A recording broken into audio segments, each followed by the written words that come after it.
Paracha Bamidbar. Le début de la paracha commence de la façon suivante. Vaïdaber Hashem el Moshe. Hashem, il a parlé à Moshe, Bemidbar Sinaï, dans le désert du Sinaï. Bemidbar Sinaï. Le Midrash Rabbah nous dit tout de suite l'enseignement suivant, nous accorde l'enseignement suivant. Il nous dit la chose suivante. Il nous dit, il y a un parallèle entre Midbar, le désert, et Sinaï. C'est quoi Sinaï? Sinaï, c'est l'endroit où la Torah a été donnée. La Torah a été donnée au mont Sinaï, et donc, chaque fois qu'on voit le mot Sinaï, c'est pour nous indiquer que quoi? Que on fait apparaître à ce moment-là le principe de la Torah. Donc Sinaï équivaut à Torah. Très bien. Maintenant, Midbar. Midbar, c'est un endroit désertique, c'est un endroit simple, c'est un endroit où, en général, on va dans la traversée du désert. Il n'y a rien.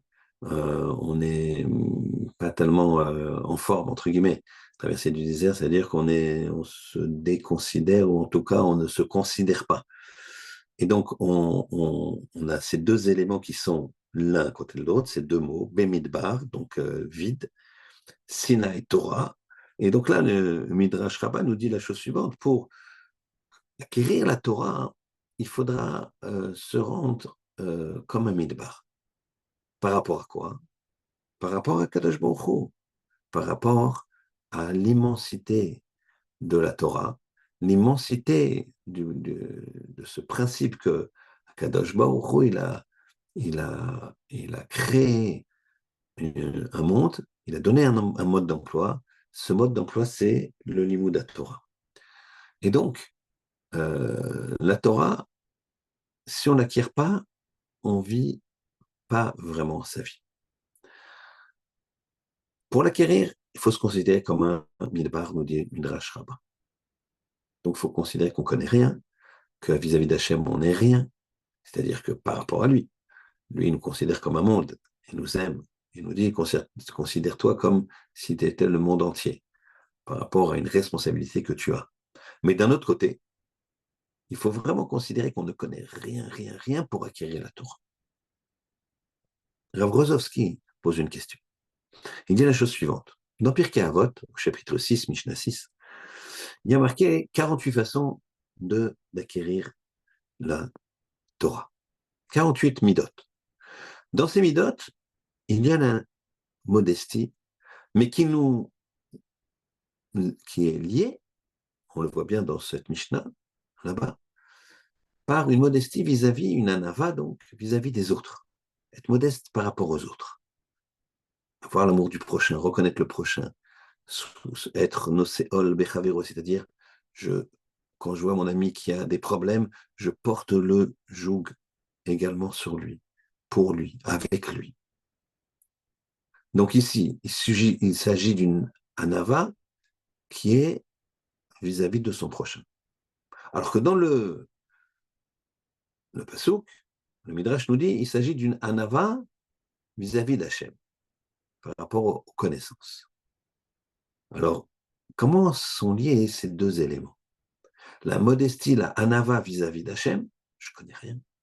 Et la anava vis-à-vis de l'autre, où je vais regarder l'autre avec un regard non seulement bienveillant, mais en considérant, comme dit le Ramban dans sa lettre à son fils, il dirait à Ramban, Nachmanide, avec un nun, qui dit à son fils, considère systématiquement ton prochain plus méritant que toi. S'il est plus riche que toi, Hachem l'a doté d'une richesse, c'est un srout, c'est une récompense de quelque chose, donc il est plus méritant que toi.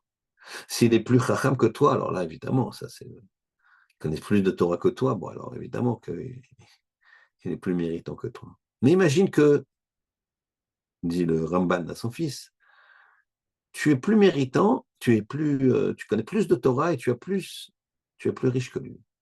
Alors tu vas t'estimer forcément supérieur, pas du tout. Même dans ce cas-là, considère-toi comme inférieur. Pourquoi? Parce que quand tu fautes, toi tu le fais de façon préméditée, bémézite, alors que lui, quand il faute, c'est béchogeg, c'est de façon sans faire exprès. Très bien.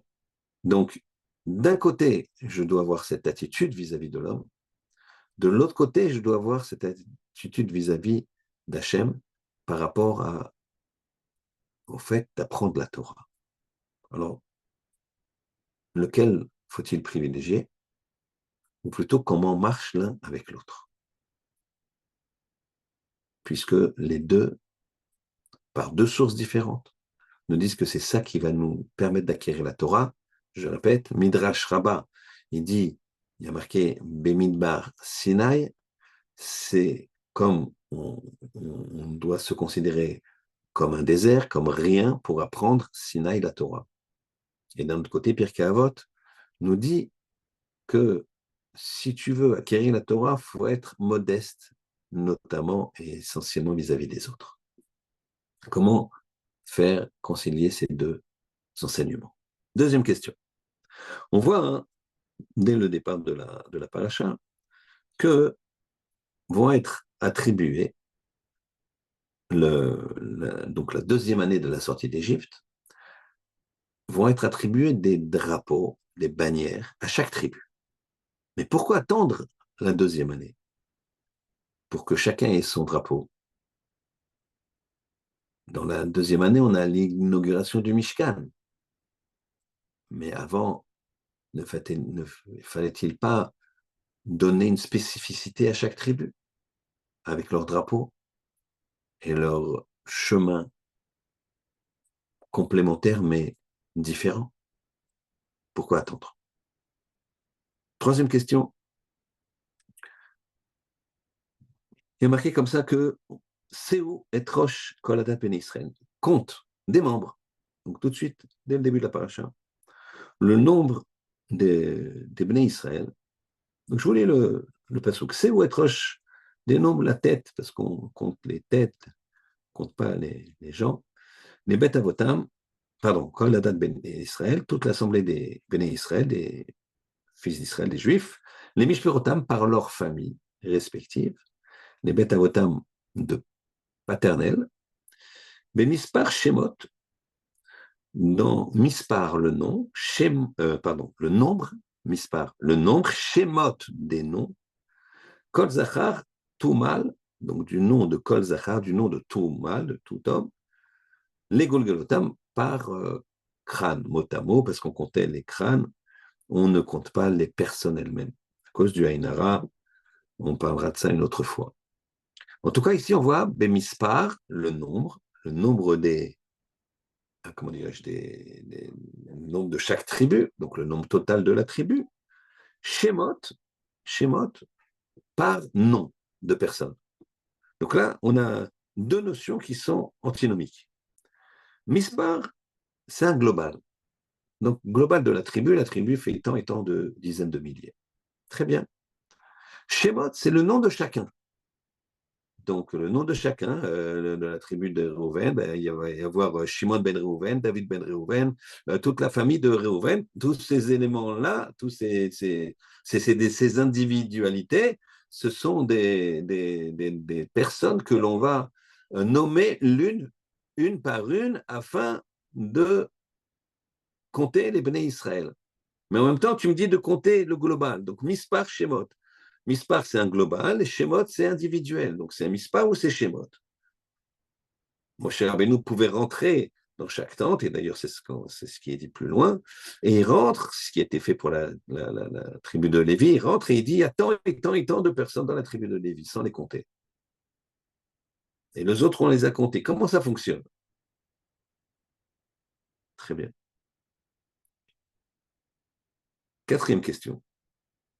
Pour poser la quatrième question, il va falloir qu'on lise une Gemara, quelques lignes de Gemara. Je vous invite, pour ceux qui le veulent, à prendre la Gemara Sanhedrin, page Tzadik Aleph, 91, Hamoud Aleph, folio A, et elle se situe de 4, 6, 8, 10, 12, 13 lignes. Vous avez des petites lignes et des grandes lignes. C'est la 13e grande ligne à la fin de la ligne. Pamachat, une fois, Baou bnei Mitzraim, les fils d'Égypte, les Égyptiens, sont venus, l'Adonim Israël, pour faire un din Torah contre les Juifs. L'Ifne Alexandros Mogdom, devant Alexandre le Grand. Alexandre le Grand, il avait conquis l'Afrique, il avait conquis également la Terre Sainte. Et donc, ils sont venus, les Égyptiens, ils ont voulu faire un dîner au clan d'Israël. Amroulo, ils lui ont dit, Alexandre, ô roi, puisque maintenant tu domines l'Égypte, tu domines la Judée, alors on vient faire un procès au Béné Israël. Aréou Omer, c'est marqué dans la Torah, Hashem Natan et Trenam, Béné Mitzrayim. Kadosh Baruch Hu, c'est lors de la sortie d'Égypte, il a donné grâce aux yeux, il a donné au peuple grâce aux yeux des Égyptiens. Le peuple a trouvé grâce aux yeux des Égyptiens. Baïchaloum, et ils ont prêté, les Égyptiens ont prêté beaucoup d'or et d'argent que les Béné Israël avaient repéré au temps de la plaie d'obscurité. Et les Égyptiens ont prêté ces objets de grande valeur. Tenu lachem, tenu lanu, rendez-nous. Kesev ezav, shinitaltem mimenu. L'argent et l'or que vous avez pris de nous. Vous avez emprunté, vous n'avez jamais remboursé.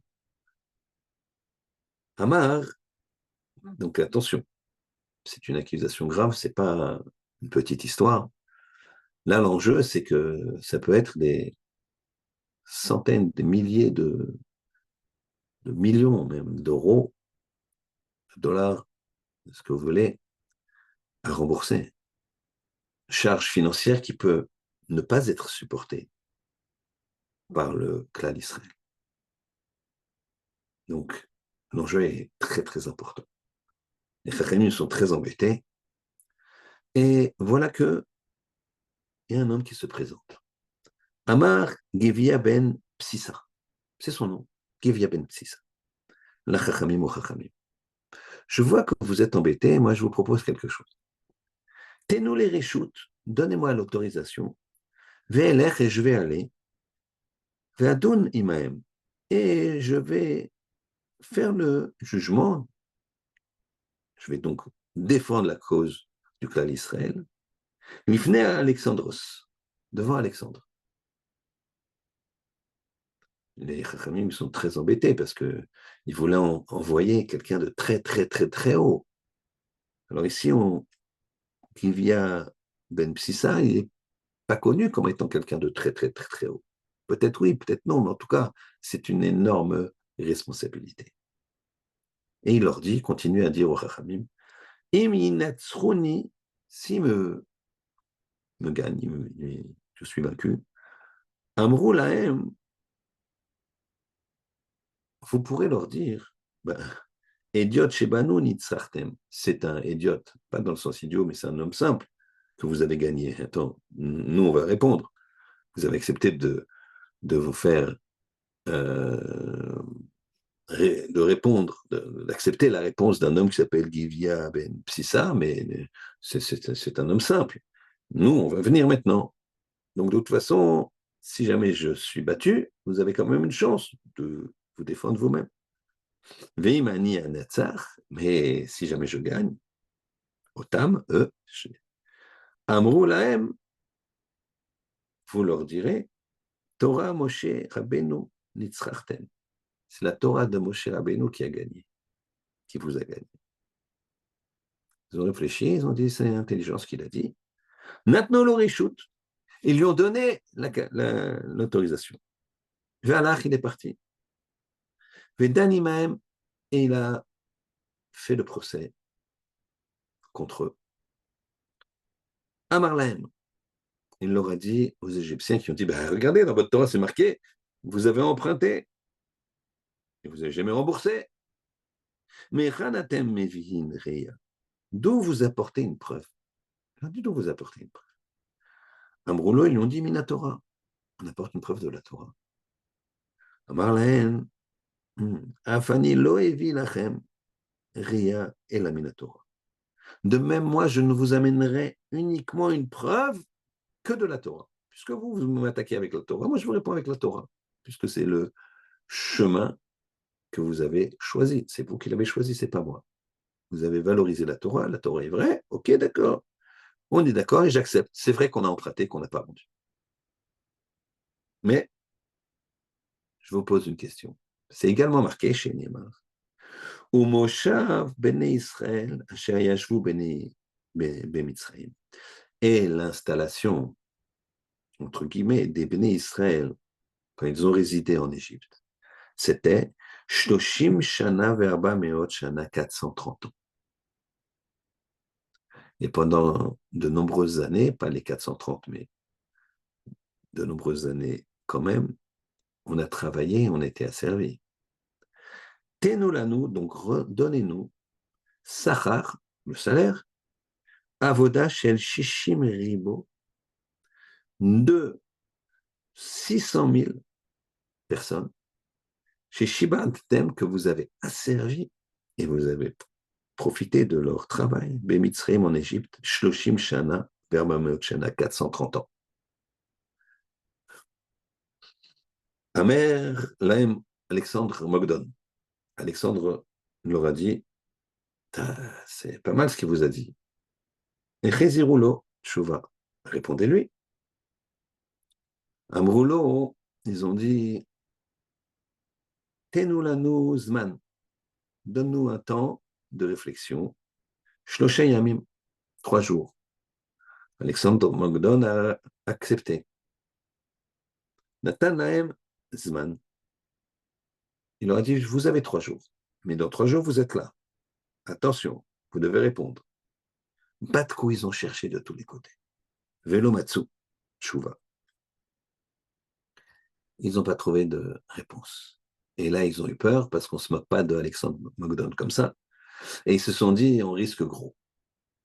Et donc, Miyad, au bout des 3 jours, comme ils n'avaient pas de réponse, Inichus ils ont laissé, ils ont abandonné leur champ.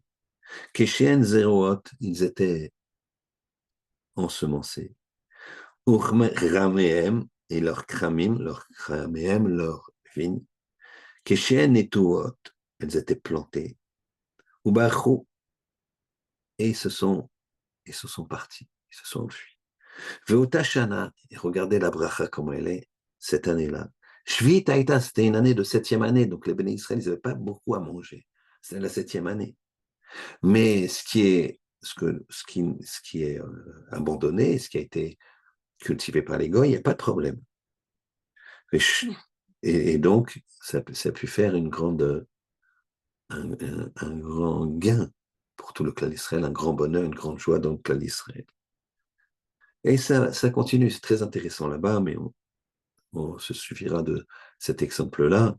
Mais après, il y a les Béné Ketura qui vont venir, les enfants de Ishmaël, qui vont venir, les descendants de Ishmaël, qui vont venir, qui vont demander, et c'est Toldot, Yitzhak ben Abraham, et les descendants de Yitzhak ben Abraham, etc. Donc vous avez tout pris, etc. Il va y avoir une question-réponse, et à chaque fois, ça va être la même chose. Gevia ben Psissa, il va leur demander au Chachamim, laissez-moi leur répondre, et à chaque fois, il va gagner. Et ça sera une victoire pour le clan d'Israël. Alors maintenant, je vous ai amené cette histoire pour vous poser une question. Comment les Chachamim, ils peuvent se permettre de laisser un homme comme ça, au lieu d'aller ensemble? On voit bien que les Égyptiens, on voit plus tard que les Bnei Ketura, après que plusieurs histoires comme ça, ils vont ensemble, c'est l'ensemble des sages de leur côté qui viennent. Donc, Chachamim, et ils n'ont pas besoin d'envoyer une personne. Ils prennent le risque, plutôt qu'à être ensemble, et tous les Chachamim ensemble, de répondre à Alexandre, Mogdon, de Macédoine, et de ne pas faire ça et de laisser un seul homme, qui de plus est, on ne voit pas que c'est un Tana, on ne voit pas que c'est un homme d'une puissance particulière. Comme j'ai dit au début, peut-être oui, peut-être non, mais en tout cas, on ne le voit pas dans les textes. Et ils prennent le risque. Alors bien sûr, lui, il a été très fin. Il leur a dit, si je perds, vous leur direz, bah, attendez, vous avez vaincu un homme pachout, un homme simple du clan d'Israël, il ne fallait pas accepter qu'il réponde. Moi, écoutez, bon, maintenant, Givia, si ça, il prenait un risque, parce qu'à ce moment-là, on lui dit de quel droit. Donc, il prenait un risque sur sa vie. C'était courageux. Mais Chachamim, ils ne peuvent pas faire courir le risque d'une vie à cet homme, et de plus, le risque qu'il perde, qu'on nous impose des sommes énormes, qu'on ne puisse pas les payer, qu'on soit asservi, qu'on soit donc, qu'on risque plus que ça, qu'on risque de payer de notre vie l'incapacité de rembourser. Donc, comment Chachamim, ils ont pu laisser cet homme-là représenter le clan d'Israël au risque de sa propre vie et de la vie de tout le clan d'Israël, et en tout cas au moins de la ruine de tout le clan d'Israël. Alors je répète les questions. La première question,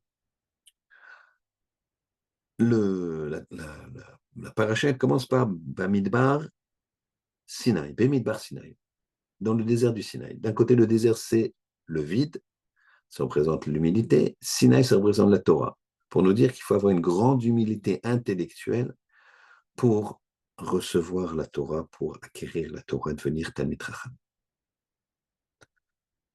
Par contre, dans Pirkei Avot, on voit que pour acquérir la Torah, il faut avoir une humilité. Ah, donc ça marche bien, humilité, humilité, très bien. Sauf que là, on ne parle pas d'humilité par rapport au savoir, on parle d'humilité par rapport à l'homme, par rapport à son prochain. Donc il faut quoi? Une humilité par rapport à son prochain ou une humilité par rapport à son savoir? On peut voir des gens qui ne sont pas tellement humbles par rapport à leur savoir, qui sont humbles vis-à-vis des hommes. On voit des hommes qui sont humbles vis-à-vis des hommes, mais pas humbles vis-à-vis de leur savoir. Donc, l'un peut aller sans l'autre. Pourquoi la Torah nous dit d'un côté, le Midrash, qu'il faut une humilité par rapport à la connaissance, et une autre, une humilité par rapport à le rapport que j'ai avec mon proche? Ça, c'est la première question. Deuxième question, il y a on nous indique que la deuxième année de la sortie d'Égypte, chaque tribu va sortir avec son drapeau. Pourquoi mettre un drapeau sur chaque tribu la deuxième année et pas avant? Troisième question. Il y a marqué, compte la tête, Mispar Shemot, donc compte, fait le recensement des Bnei Israël. Mispar Shemot, Mispar c'est un chiffre par tribu, et après on additionne, ça fait un chiffre global. Et Shemot, c'est le nom, donc c'est individuel. Mispar, c'est collectif, Shemot, c'est individuel. Alors, c'est collectif ou c'est individuel? Comment ça fonctionne? Quatrième question. Eh bien, comment les rabbinim peuvent laisser Kvia Ben Psissa représenter tout le clan d'Israël devant Alexandre Mogdon, alors qu'ils sont accusés de vol, carrément, puisqu'ils n'auraient pas remboursé les Mitzraïm, et non seulement ils sont accusés de vol, mais ils devraient rembourser des très, très, très grosses sommes qui mettent en péril leur vie matérielle et même leur vie tout court, parce que s'ils n'ont pas de quoi payer, ça risque de mal se passer. Comment on a laissé un homme seul, sans les chachamim, défendre tout le clan d'Israël vis-à-vis de Alexandre Mogdon contre les Égyptiens? Alors on va essayer de comprendre. Pour ça, on va raconter déjà une histoire qui est la suivante. Il y avait deux maîtres, je ne me rappelle plus les noms, qui voyageaient dans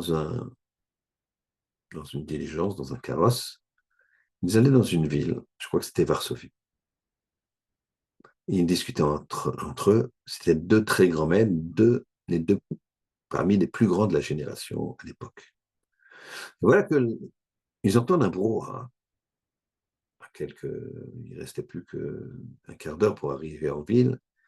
Ils demandent au cocher, c'est quoi ce brouhaha? Il dit, parce que vous savez, nous, on a l'habitude dans cette ville, quand il y a un Talmid Chacham, on sort de la ville pour l'accueillir.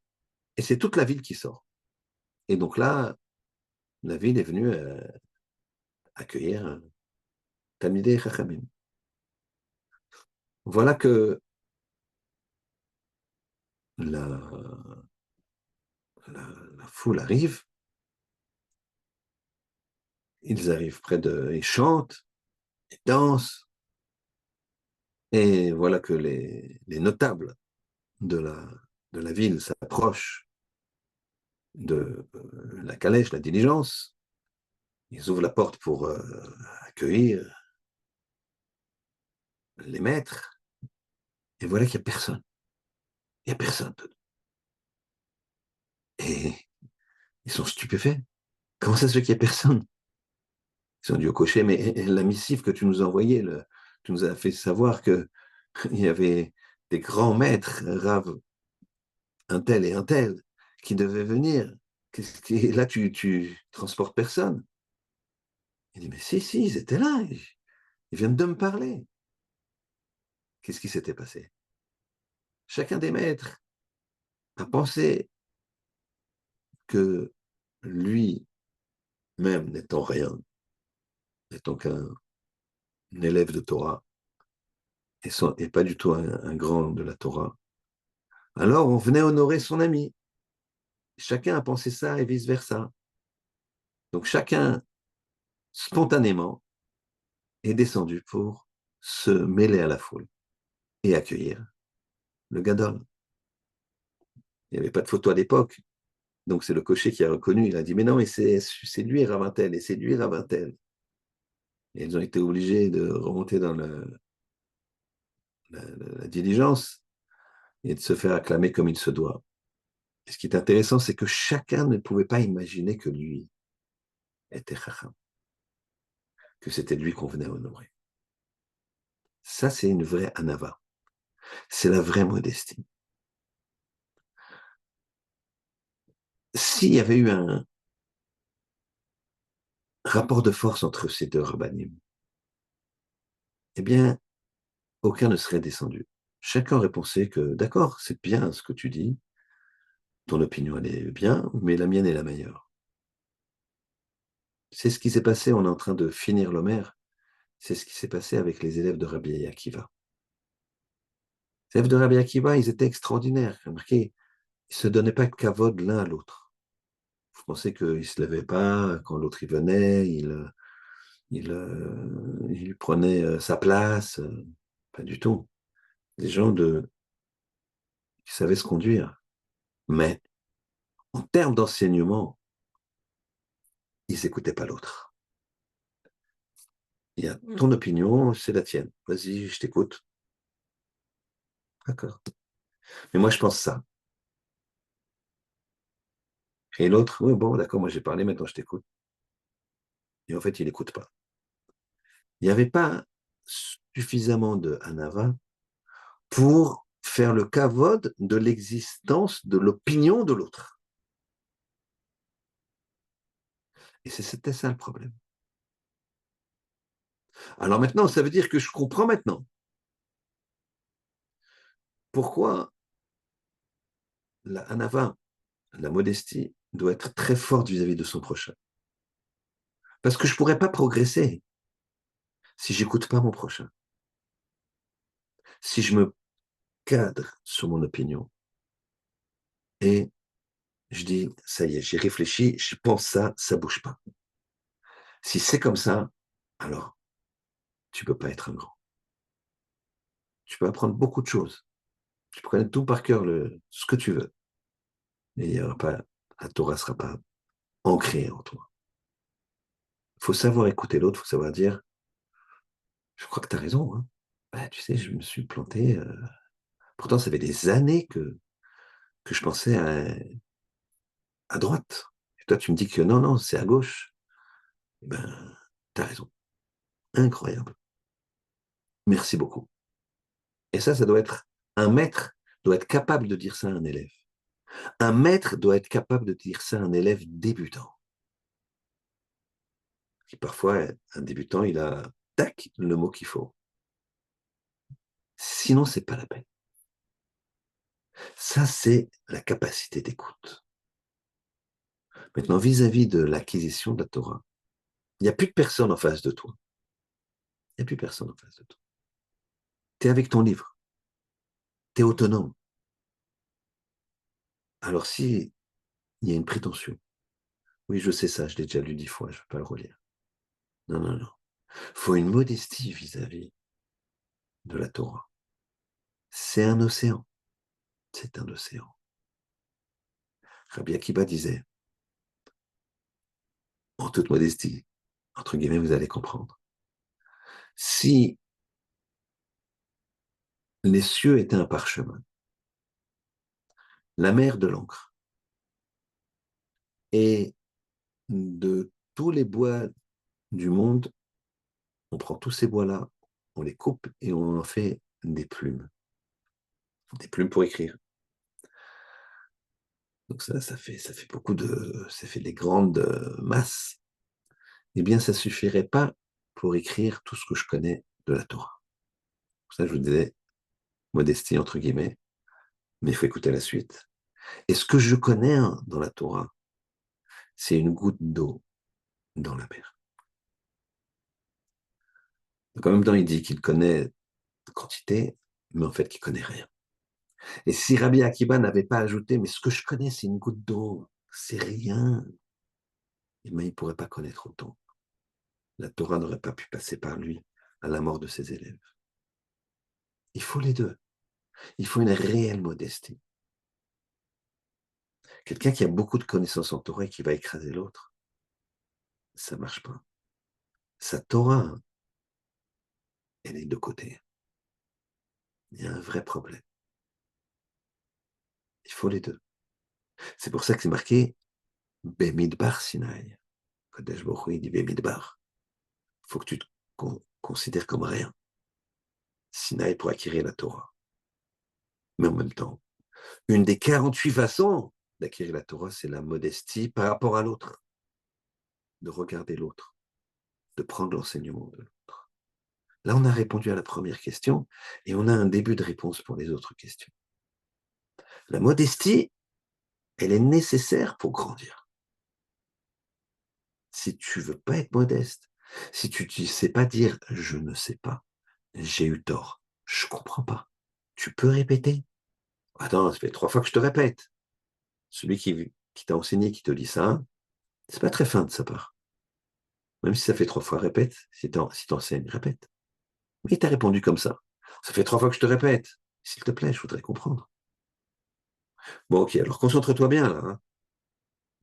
Bon, l'enseignant, il fait pas ce qu'il faut. Mais il va quand même enseigner une 4e fois. Mais toi, tu ne vas pas dire, bon, ça va, c'est bon. Non, non. Et même si à la 4e fois, attends, il me manque encore quelque chose. Quoi, 5 fois, tu veux que je te répète? Oui, alors, là, de 1 à 2, j'ai compris. De 3 à 4, j'ai pas bien compris. Comment tu fais le lien? Tac, et finalement, tu vas comprendre. Et tu seras devenu Chacham. Mais si tu dis, t'as honte, si tu n'as pas cette mida-là de modestie, parce que la honte, c'est quoi? Prétentieux. Je ne vais pas dire que je ne comprends pas quand même, ça fait 3 fois qu'il le dit. Ah non, quand même. Ben si, dis-le, dis-le, dis-le. Lui, il veut t'apprendre, ben, vas-y. On comprend ce point-là. Pour ça, on va pouvoir essayer de comprendre les 2 autres points, 3 autres points. Réponse à la 2e question, qui apparemment n'a pas de lien. Mais vous verrez, comme d'habitude, on répond aux questions, après on fera le lien général. 2e question, c'était comment ça se fait que le drapeau a été donné pour chaque Béné Israël, pour chaque tribu, pardon, euh, uniquement la 2e année. Donne-leur tout de suite un drapeau. Les tribus, tac, tac, tac, tac, Reuben, Shimon, Lévi, Issachar, Zebulun, etc., donne-leur. Qu'est-ce qui a changé? Qu'est-ce qui a changé? Pourquoi tu ne leur donnes pas un drapeau avant? Eh bien, écoutez la réponse extraordinaire. La deuxième année, qu'est-ce qui s'est passé? C'était l'inauguration du Mishkan. Il y a un centre commun. Et à ce moment-là, les tribus, elles vont être disposées, le Mishkan sera au milieu, et les tribus vont être disposées au nord, au sud, etc. Ouais. Vont être disposées en fonction du Mishkan. Et c'est là qu'on va leur donner un drapeau. Avant, il n'y avait pas de drapeau, c'est-à-dire que les tribus n'étaient pas forcément tous, les membres du même tribu n'étaient pas forcément réunis ensemble. À partir du Mishkan, oui, il y a le drapeau, chacun sa tribu. Chacun, en tout cas, est physiquement positionné par tribu. Eh bien, c'est parce que avant, il y avait une union générale du clan d'Israël dans son unité. C'est-à-dire que le clan d'Israël, il était en tant que clan d'Israël, peuple Israël opprimé, et il y avait une unité complète qui ne permettait pas de classifier en tribus. Par contre, à partir du moment où il y a le Mishkan, il y a un point physique convergent. Il y a le sanctuaire, le Beth Amikdash, entre guillemets ambulant, si on peut oser s'exprimer ainsi, qui était montable, démontable, du temps de Moshe Rabbeinu. Donc ce sanctuaire, ce Mishkan, c'est un intérêt commun. C'est le centre de mes intérêts. Alors là, maintenant que je l'ai, entre guillemets, matérialisé, alors je peux matérialiser la différence dans les tribus. Et chacune peut avoir un drapeau. Pourquoi? Parce que chacune est centrée, il y a un intérêt convergent qui s'appelle le Mishkan. Il y a une unité à travers le Mishkan, ce qui fait que je peux donner une individualité à travers la tribu. Voilà le principe. C'est comme le corps. Il y a une unité qui est la Neshama. À ce moment-là, je peux donner une matérialité différente des yeux, des oreilles, des nez, la bouche, le cœur, tout. Parce que ce cœur sert la Neshama. Quand il n'y a pas la Neshama, il n'y a pas de corps. C'est pour ça que dès que la Neshama s'en va, le corps il est inerte, il va se décomposer. La Neshama, c'est le Mishkan. La Neshama du peuple juif, c'est le sanctuaire dans lequel il y a la Torah. Ça, c'est la Neshama du peuple juif. Tu enlèves la Neshama du peuple juif, tu enlèves la Torah, il n'y a plus rien. Exemple, les gens qui s'éloignent de la Torah finissent par s'éloigner de leurs valeurs juives, on va dire même culturelles, puisque ça n'existait pas, nous on n'a pas de culture, on a un culte, c'est cultuel, c'est pas culturel. Mais des gens ils te disent, non mais moi c'est la culture, non mais moi c'est les plats, les couscous, kaila, c'est la culture. Chulent, j'ajoute Gifete Fish, j'ajoute des choses ashkenazes, sinon on va dire que je assiste, ce qui n'est pas le cas. Chaque juif, c'est une perle, c'est un diamant, quel qu'il soit. Mais quand on défend une culture, et pas un culte, pas une Torah, alors ça s'effrite. Et puis après, on passe à autre chose. D'où l'assimilation, d'où la perte de millions de juifs dans l'assimilation, dans les mariages mixtes. Il faut un cœur, une neshama, comme le corps. L'exemple du corps est extraordinaire, c'est pas le mien. L'exemple du corps, c'est axé sur la neshama. J'entendais un rave qui s'appelle Raffanger, qui a fait tchouva. Je me permets de le dire parce que il le dit tout le temps à des milliers, voire dizaines de milliers de personnes sur les réseaux. Et c'est quelqu'un qui était un grand spécialiste du Reiki, médecine chinoise.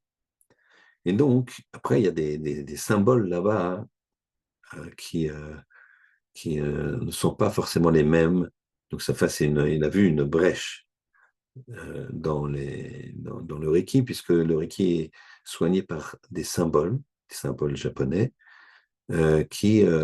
chaque enseignant va dire c'est absolument ce symbole-là qu'il faut mettre, sinon ça ne marchera pas. Et lui, il a vu que plusieurs enseignants avaient des symboles différents et que ça marchait l'un comme l'autre. Donc il a pris les points communs et il a vu qu'en fait c'était une énergie, c'était une remise en soi, etc., etc. En tout cas, ce qu'il dit lui, c'est qu'il dit que quand quelqu'un il a mal à la tête, qu'il a mal aux yeux, qu'il a mal quelque part, alors il va prendre une aspirine, il va aller voir le médecin. Mais il va pas se poser une question qui pourtant aurait dû vraiment se poser, et qui est, qu'est-ce qui m'a causé ça? Qu'est-ce qui a fait que j'ai mal au crâne? Qu'est-ce qui a fait que j'ai mal à la tête? Qu'est-ce qui a provoqué ça? Alors les médecins maintenant disent c'est le stress. Donc effectivement, souvent le stress, ça provoque des problèmes de santé, de cœur. On voit bien que dès on a peur de quelque chose, on est angoissé de quelque chose, on a le cœur qui bat. Donc c'est sûr que ça met à mal tout ce qui est artère, etc. Et donc, en fait, lui, il explique, comme la Torah l'explique. Quand il y a un problème, une douleur, c'est la neshama qui réagit sur le corps. Et elle montre au corps, ici, ça ne va pas. Pourquoi? C'est pas si facile. Il faut avoir une introspection. Mais c'est comme ça que ça fonctionne. À partir du moment où il y a une neshama, on peut avoir des éléments très différents, puisque les yeux, ils vont dans le sens de la neshama. La bouche, elle respire pour la neshama, etc. Pareil, les tribus. Elles peuvent maintenant être individualisées. La tribu de Shimon, Reuven, etc. Avoir leur drapeau, leur bannière. La bannière, c'est un chemin. Tu la regardes et tu vas là-bas. Tu rejoins ton drapeau. Tu peux avoir une individualité au service de la centralité. Et c'est ça le principe. Et comment je fais? Puisque tout le monde sert le même projet. Moi, j'ai envie d'avoir mon projet. C'est marqué quand Yitzhak et Rivka, ils ont prié, que la prière de Yitzhak a été entendue.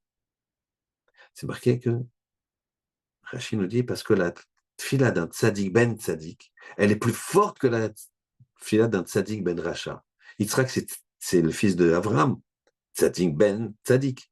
Rivka, c'est la fille de Batuel. C'est une tzaddiket, tzaddik ben racha. Batuel, c'est un racha. Mais c'est pas logique. Ça devrait être la tfila d'un tzaddik ben racha qui est plus forte que la tfila d'un tzaddik ben tzaddik. Alors non. Une des réponses, c'est que la tfila d'un tzaddik ben tzaddik, c'est que le tzaddik, fils de tzaddik, il poursuit le chemin dans son père, avec une petite originalité sans doute, puisque chacun n'a pas tout à fait le même chemin. Mais c'est la Torah, c'est Hachem, c'est le monothéisme.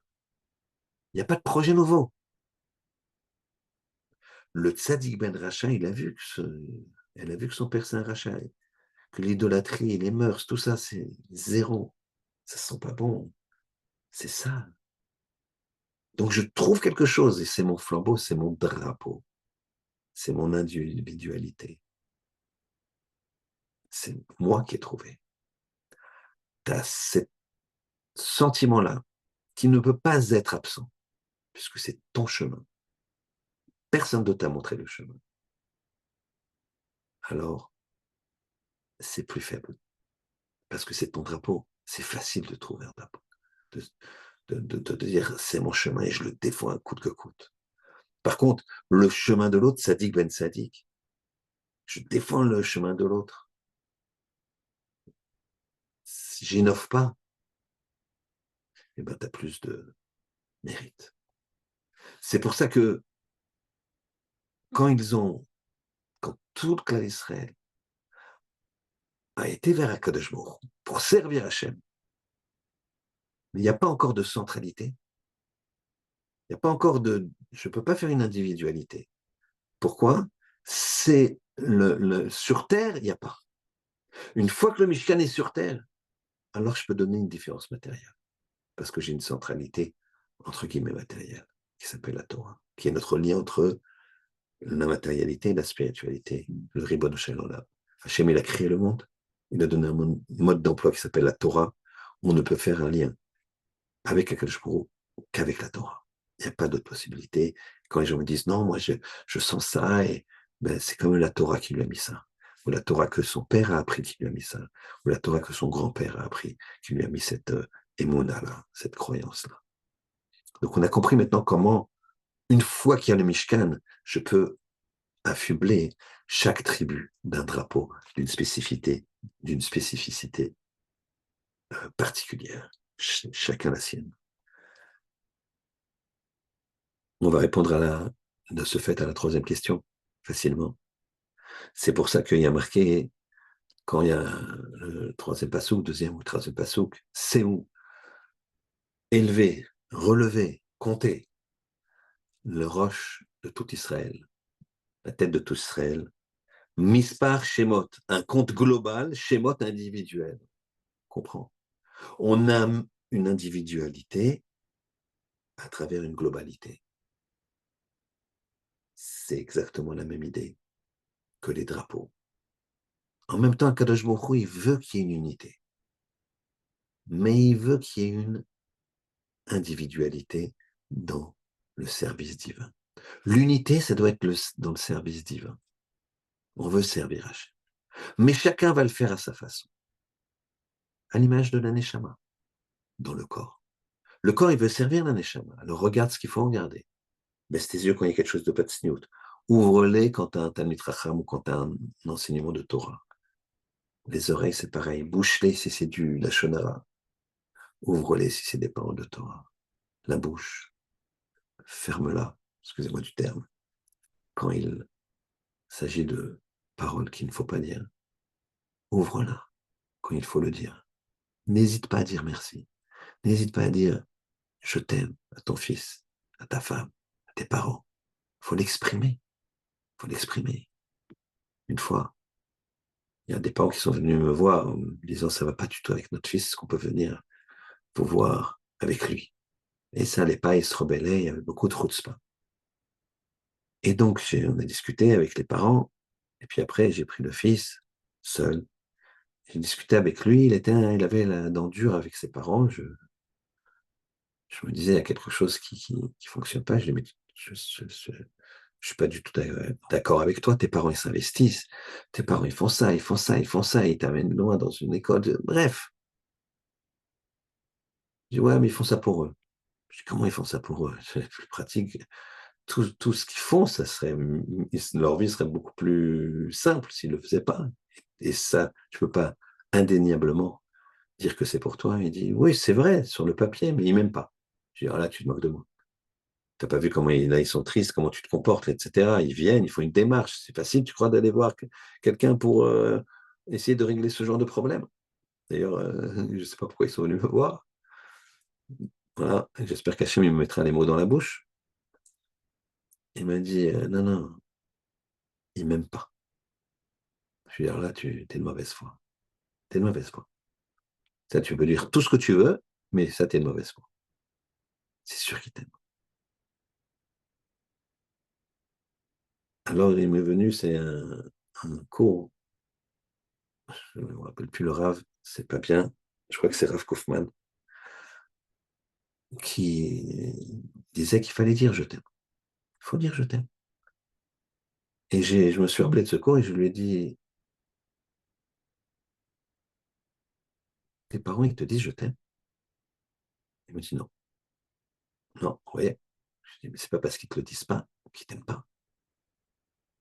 Effectivement, après, les parents ont dit qu'ils ne disaient pas je t'aime à leur fils. Oui, il y a une sniout, quelque chose, on ne dit pas. Eh bien, c'est pas bien. Il faut le dire. La bouche, elle est faite pour ça. Elle sert non seulement ta neshama, que tu dis du bien, ta neshama à toi, mais la neshama de l'autre. Le cœur, tous les éléments du corps, ils servent la neshama indépendamment, en tout cas pas indépendamment les uns des autres, en commun, mais chacun il a son travail indépendant de l'autre, et en même temps lié, bien sûr, comme une armée. Le pilote, le pilote d'avion, il envoie une bombe. Le fantassin, il va venir du corps à corps. Le chef d'état-major, il va dire à l'un de commencer quand l'autre a fini, etc. Profite pour souhaiter tout le cas d'Israël une très grande, très grande, très grande protection au Khayalim, une libération à tous ceux qui sont en prison, emprisonnés, otages, et pour tout le cas d'Israël. On conclut en disant la chose suivante, en répondant à la quatrième question. On a compris que il fallait, chacun avait une mission personnelle dans un but commun, comme une armée, comme le corps, comme une tribu, comme un membre d'une tribu. On a bien compris ça. Et qu'il fallait une modestie initiale vis-à-vis du Ribono Shel Olam et de son enseignement, la Torah, qui est un océan, plus qu'un océan, comme l'a dit Rabbi Akiva, et une modestie vis-à-vis de l'autre. Capable aussi de lui dire je t'aime, capable de lui dire tu as raison, capable de lui dire j'ai eu tort. Ça, c'est important. Et des fois, la gava, la prétention nous empêche de le dire. C'est souvent pas une question de tsniout, c'est une question de gava, question de prétention. On répond à la dernière question.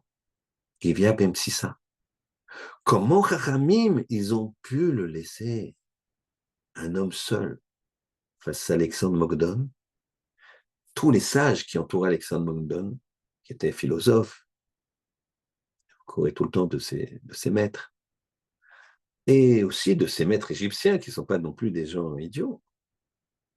Et lui tout seul, on n'a pas vu que c'est un Tana, on n'a pas vu que c'est un enseignant particulier. Chachamim lui dit, vas-y, t'as raison, tu peux y aller. Et il gagne. Eh bien, c'est la façon de s'exprimer qu'il a eue, qui ont fait que Chachamim, ils ont dit, tu peux y aller. Pourquoi? Parce qu'il a dit, regardez, moi j'y vais.